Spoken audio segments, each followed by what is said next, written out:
Ya,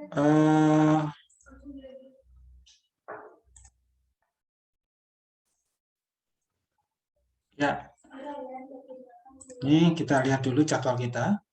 Saya mohon maaf ya kalau tadi ada yang ngasih link ya. Apalagi jam 7 ya, masih kegiatan ya Arifnya. Nah, biasanya kita setelah Isya itu jam 8 ya. Baik saudara, jadi waktunya semakin pendek ya. Kalau kita lihat di sini, sesuai dengan kontrak belajar ya, kita akan melakukan seminar ya. Dan seminar ini saudara sebagaimana di awal sudah saya jelaskan ya, bukan hanya kelas Anda ya, tapi harapannya bisa di sharing ya, bahkan ke eksternal. Nah, kalau tidak salah dulu saya menyebutkan begitu ya. Maka kemudian persiapannya harus lebih bagus ya. Nah, kalau kita melihat di sini ini ada 4 topik dasar ya, 4 topik yang nanti bisa menjadi sebuah bahan seminar ya. Yang pertama adalah terkait dengan bedah ortopedik, urologi, onkologi dan mata. Baik, ini ada berapa kelompok ya? 4 kelompok, Pak. 4 kelompok ya. Ya, 4 kelompok. Sehingga saya juga begitu ya. Cuma kemudian ini ada berapa nih? 1, 2, 7 orang ya. 7 orang ya. Tadi siang saya menyampaikan ke Mbak Novi ya. Minimal perwakilan kelompok ya. Oke, saya kira nggak masalah. 7, berapa nih? 8 orang ya. 8 orang, nggak masalah. Mudah-mudahan lebih bagus ya. Nah, jadi begini saudara, terkait dengan kita konten dulu ya, terkait dengan konten. Jadi kalau di sini judulnya teknik instrumentasi ya, maka sesungguhnya Anda bisa membidik satu segmen ya, tidak seluruh tidak serta-merta kemudian sebagaimana yang telah diajarkan. Ya. Jadi Anda kan sudah mendapatkan semua ini materi-materi terkait dengan ortopedi, urologi, onkologi dan mata ya, tentang teknik instrumentasinya. Nah, ya pembelajaran seminar ini dilakukan adalah dalam rangka untuk melihat capaian terkait dengan soft skill ya. Kita lihat di sini.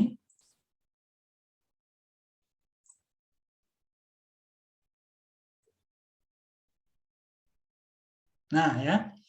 Jadi pada akhir pembelajaran masih mampu menunjukkan kemampuan berperilaku etis, berpikir kritis, berargumen logis dan kreatif.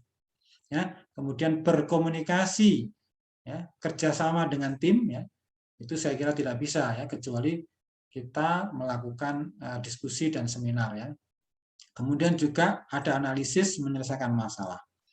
Nah, dalam rangka inilah kemudian kita mencoba untuk melakukan satu metodologi pembelajaran ya, metode pembelajaran yaitu dengan cara seminar. Dan seminar ini saya harapkan tidak hanya berlaku satu kelas ya, dalam artian seminar kelas, tapi saya harapkan Anda bisa mengundang pihak-pihak eksternal. Nah, kira-kira gitu ya, pihak-pihak eksternal. Kalau tidak demikian, biasanya mahasiswa itu kurang aktif ya, pasif. Saya beberapa kali itu menyelenggarakan seminar ya, habis presentasi nggak ada satupun pertanyaan. Waduh, ini bagaimana nih mahasiswa itu ya. Nah, akhirnya kemarin saya modifikasi ya. Saya ngajar di D3 keperawatan KMB itu ya. 2 kelompok saya sengaja diam dari awal ya. Dan 2 kelompok saya langsung ya encourage mahasiswa dari awal itu. Dan hasilnya memang beda. Nah, terkait dengan karena KMP bukan saya PJMK-nya, maka kemudian ya saya bisa memaklumi ya.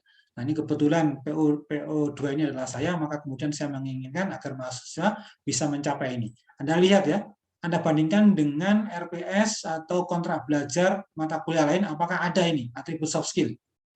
Nah, ya, saya mencoba untuk mencantumkan ini sebagaimana kurikulum, dan kemudian ada beberapa hal yang kemudian menjadi target ya atau capaian mahasiswa ya, dan ini hanya bisa dicapai dengan melakukan seminar ya, dan kemudian seminar itu baru bisa hidup ya, seminar itu baru bisa dilaksanakan dengan sebagaimana seminar pada umumnya kalau kemudian kita membuka diri dari orang eksternal. Ya, jadi salah satu keberhasilan nanti adalah apabila mahasiswa bisa mendatangkan orang eksternal, ya entah itu mahasiswa D3 atau D4 ya keperawatan, ataukah orang yang sudah berprofesi, orang yang sudah bekerja dan seterusnya, silahkan, nggak masalah. Ya, dan ingat bahwasanya Anda bukan seorang profesional, ya, Anda adalah seorang mahasiswa yang sedang menyampaikan sesuatu ya, terkait dengan knowledge, ya, nursing knowledge, khususnya pada area perioperatif, dan ini menjadi tujuan saya. Oke ya, seperti tadi saya sampaikan, saya ingin bicara konten terlebih dahulu. Nah, ya, jadi dalam satu paparan yang nanti Anda sampaikan, ya, minimal kalau dibukukan dalam bentuk makalah, ya, sebelum nanti ke PowerPoint, pertama adalah ada beberapa bab, minimal ada bab pendahuluan. Ya, bab pendahuluan biasanya terdiri dari latar belakang, ya, kemudian ada batasan masalah dan ada tujuan. Ya, minimal ini Anda bisa kembangkan. Ya, Anda bisa kembangkan kalau memang relevan. Ya, minimal sekali lagi ada latar belakang, ya, kemudian batasan masalah, ya, batasan masalah misalnya begini, ya, Anda ingin membatasi pada cara atau mungkin mana yang lebih baik di antara cara-cara apa namanya cara-cara desinfeksi, ya, pada area bedah ortopedi misalnya. Nah, ya, itu membatasi di situ aja diskusinya, nggak lebih dari itu. Ya, makanya kemudian saya sampaikan tadi teknik ilustrasi, ya, ini bisa dipotret pada segmen yang mana. Jangan semuanya. Kalau semuanya itu sebentar aja sudah selesai, ya. Tapi kita ingin melihat bagaimana knowledge-nya, nursing science-nya, khususnya pada area keperawatan perioperatif. Ya, kemudian di bab 2 Anda secara teoritis, ya, secara teoritis Anda mencoba untuk menguraikan, menggali, melakukan review atau literatur review, tetapi bukan literatur review sistematik, ya. Anda hanya naratif saja, ya. Nah, Anda perlu mencari sebuah sumber-sumber, ya, atau mungkin jurnal-jurnal, buku-buku apa namanya, buku-buku sumber, ya, referensi, ya, buku pegangan bukan buku mata ajar, ya. Kemudian silakan dipaparkan sesuai dengan batasan masalah. Jadi tinjauan konsep, ya, tinjauan konsep bagaimana sih cara desinfeksi itu, misalnya begitu, ya, sampai nanti Anda mencoba untuk menyentuh pada aspek yang ingin disampaikan. Katakan desinfeksi ini mana yang lebih baik, apakah alkohol, ya, kemudian betadin, ya, apakah keduanya dicampur misalnya begitu, atau pakai yang lain. Nah, ada beberapa cara desinfeksi, ya. Nah, tentu ini kan menjadi sebuah pertanyaan mungkin, ya. Loh, kenapa kok ada alkohol saja cukup? Yang kedua, cukup menggunakan betadin, ya. Atau kemudian ada yang dicampur, pertama dengan alkohol, kemudian menggunakan betadin. Atau sebaliknya, betadin dulu terus dicampur dengan setelah dengan betadin kemudian dibersihkan dengan alkohol. Ya. Jadi ada dua proses desinfeksi pada lapang atau area operasi, ya, di mana kemudian akan dilakukan insisi kira-kira begitu. Jadi dipotret salah satu saja. Ya. Ini sebuah contoh, ya, Anda bisa kembangkan dan silakan mengeksplor, ya, pada masing-masing area bedah, ya. Kemudian, ya, di bab 3 sini, ya, Anda mencoba untuk menguraikan apa namanya, kalau kemudian Anda tadi seperti yang saya sampaikan tadi menggali ada beberapa teknik, ya, Anda bandingkan, ya, teknik Anda membahas istilahnya, ya, membahas, ya, teknik manakah yang lebih bagus, ya, teknik manakah yang lebih efisien, teknik manakah yang nanti bisa kita rekomendasi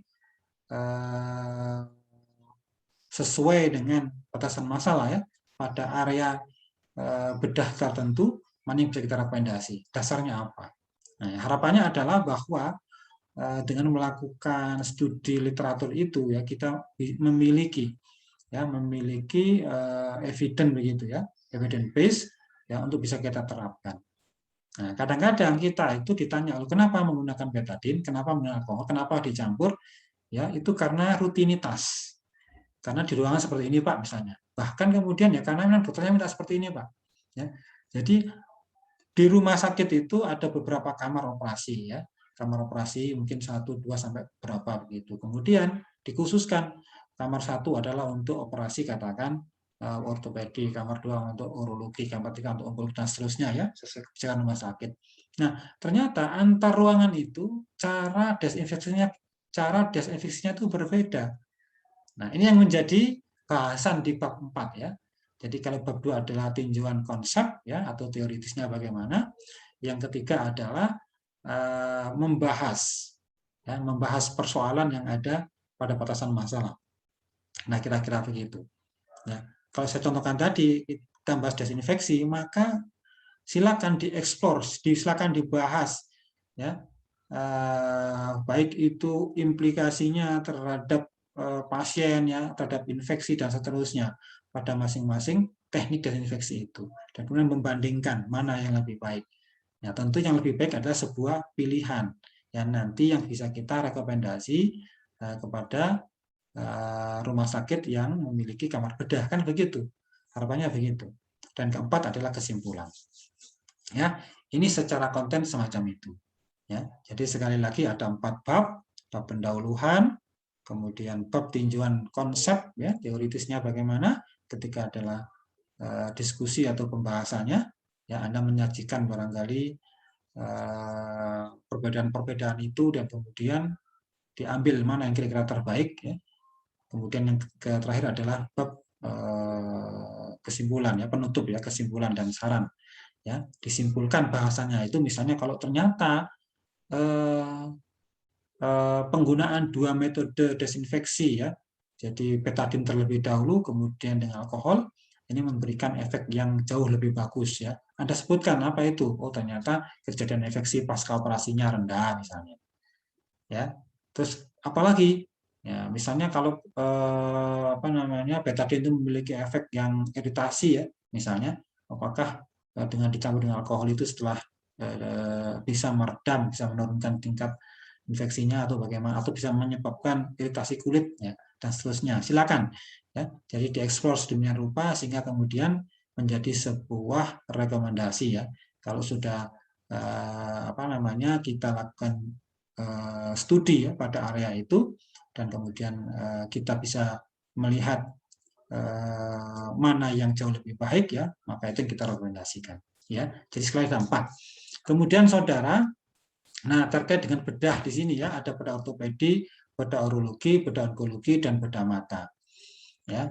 Maka kemudian sekali lagi, ya, ini tidak serta-merta kemudian tekniknya, ya. Kalau tekniknya Anda sudah mendapatkan semua, dan kalau diseminarkan, ya, tekniknya mulai dari persiapan alat, persiapan pasien, ya, bahan yang steril, bahan tidak steril, ya, bahan habis pakai dan seterusnya, itu saya kira nggak menarik, ya.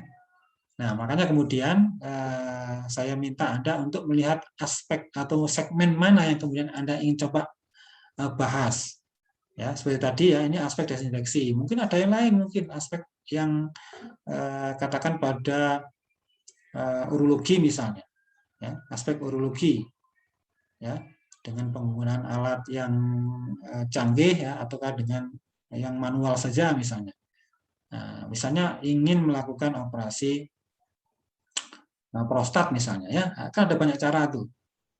Nah, ya, tapi saya berharap saudara bukan saja orientasi kita adalah medical, ya. Jadi kalau kita membandingkan itu seolah-olah memang orientasinya medical, tapi bagaimana kita bisa melakukan keperawatan, sisi keperawatannya, ya. Coba kalau bisa nanti distressingkan ke sana, ya. Kalaupun kemudian Anda ingin membandingkan teknik operasinya, nggak masalah sih, ya, tetapi kemudian coba sebisa mungkin bisa menggali dari sisi nursingnya, ya, atau minimal kalau Anda menggunakan teknik instrumentasi, ya. Kalau teknik instrumentasi kan kita kan memang berperan sebagai perawat instrumentasi, ya. Jadi di rumah sakit nanti saudara kalau Anda praktek, ya, sekali-sekali Anda peran yang bisa Anda perankan pertama adalah peran instrumen dan peran perawat sirkuler, ya.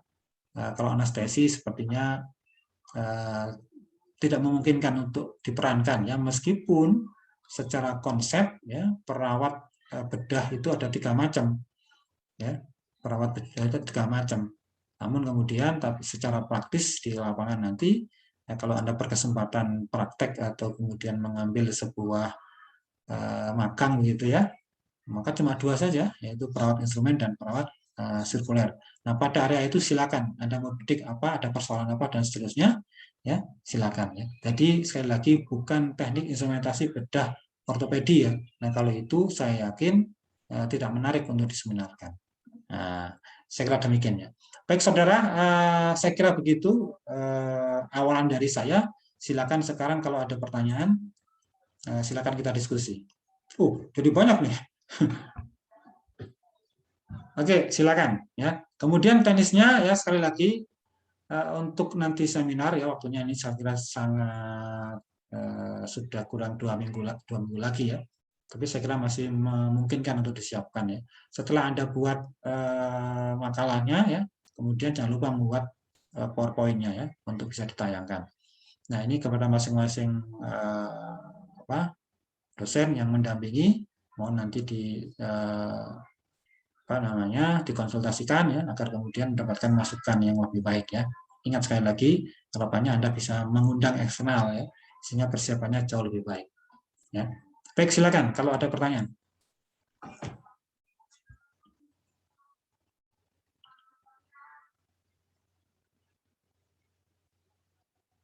Apakah penjelasan saya bisa diterima dengan baik? Tidak ada yang kurang jelas? Cukup? Kalau tidak ada, saya close. Tidak ada? Baik, saudara ya. Karena sudah. Pak, Oke, siapa? izin Tidak. bertanya. Ya, berarti misal ya Pak, kan di instrumentasi bedah mata gitu. Nah, itu yang dibahas berarti teknik pembedahannya seperti kan ini saya baru lihat referensi ada jahit bedah mata. Nah, kayak gitu kan teknik jahitnya beda-beda. Apakah bahas dari teknik jahitnya itu ya Pak? Baik ya, Atau seperti apa? Mbak Rafida bertanya ya, bolehkah kira-kira kita membahas dari teknik menjahit? Nah, oke, silakan saja, tidak masalah. Tapi nanti yang jelas Anda harus mengidentifikasi ada persoalan apa, kira-kira begitu ya. Jadi tidak sekedar membahas teknik menjahitnya, ada persoalan apa kok terjadi perbedaan itu misalnya. Nah, isunya apa dulu ya? Oh, sama Ya, isunya penyakitnya harus. juga ya Pak berarti? Oh, enggak mesti harus penyakitnya.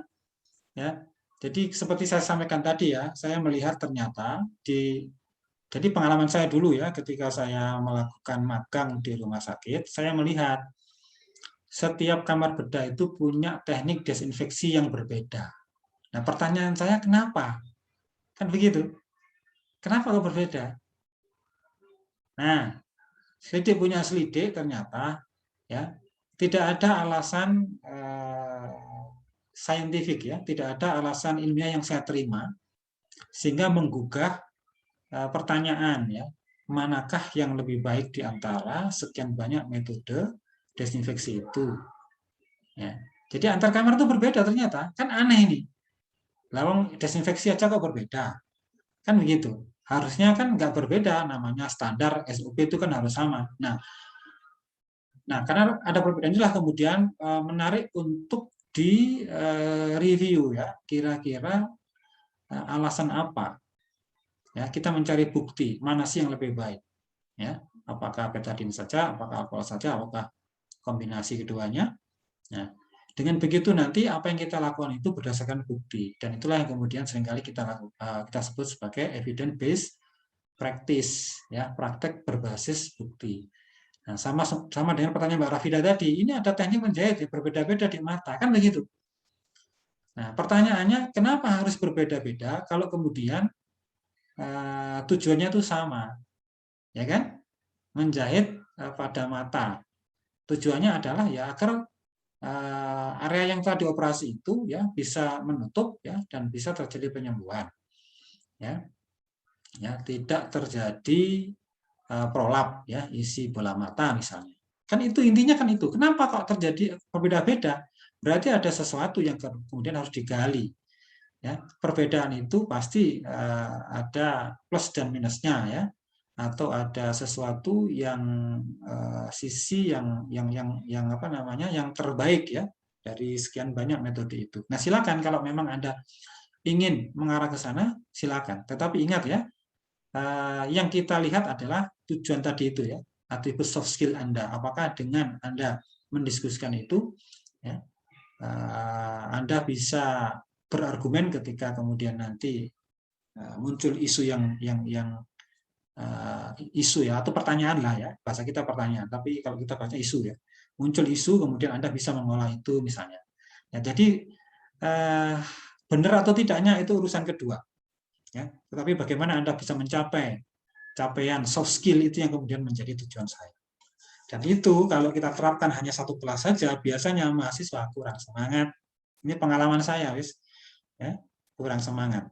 Begitu Mbak Rafida. Jadi sepanjang Anda bisa mengidentifikasi persoalannya apa, dan kemudian Anda batasi persoalan itu menjadi sebuah batasan masalah, ya kemudian Anda bisa bahas konsep teoritisnya, dan kemudian Anda juga bisa membahas substansinya, kenapa kok begini, kenapa kok begitu, dan manakah yang terbaik jahitannya pada mata, silakan.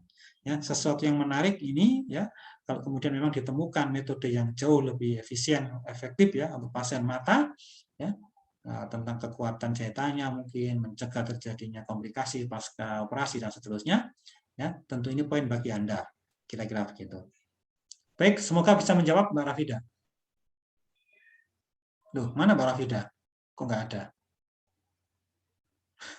Terlempar keluar kayaknya ya. Oke, ada pertanyaan lagi?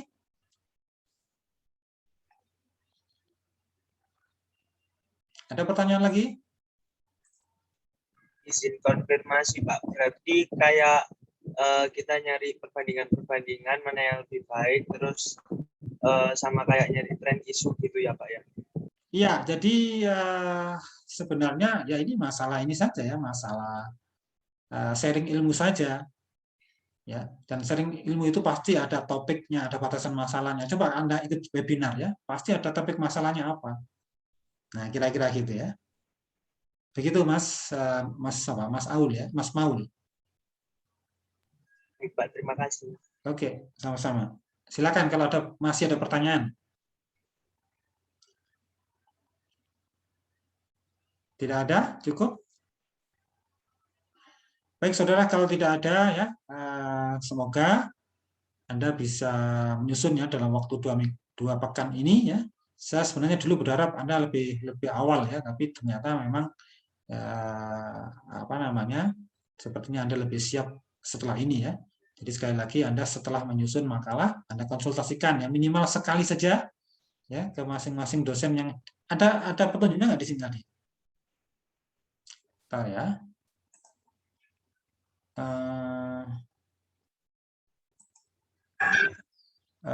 Mana tadi? Oke ya, ini ternyata masih belum kelihatan ya. Ini saja Mas Mbaknya untuk teknik ortopedi nanti. Kemarin kalau tidak salah ada Bu Susi ya yang mengajar sebagiannya. Nah, coba nanti terkait dengan ortopedi konsultasinya dengan Bu Susi ya, sekali saja mungkin ya. Kemudian untuk teknik urologi ada Pak Rudi ya. Kemudian onkologi dengan Bu Anggun ya, yang mata dengan saya. Nah, kira-kira gitu ya. Jadi silakan Anda susun dalam waktu seminggu ini ya, sebelum Anda apa namanya seminar pada tanggal 20 ya, 20 Oktober ya. Kemudian nanti Anda susun PPT-nya ya, dan kemudian Anda silakan ya share ya ke teman Anda, sesama perawat di sekolah lain ya. Maksudnya mahasiswa perawat di sekolah lain dan seterusnya, silakan ya. Jadi salah satu nanti hal yang kita nilai adalah apakah ada peserta dari luar yang hadir dalam acara seminar Anda ini. Kira-kira gitu. Baik, saudara. Kalau tidak ada pertanyaan, maka saya cukupkan sekian ya. Semoga Anda bisa lancar ya menyelesaikan tugas benar ini. Demikian, kurang lebihnya saya mohon maaf. Saya akhiri, wassalamualaikum warahmatullahi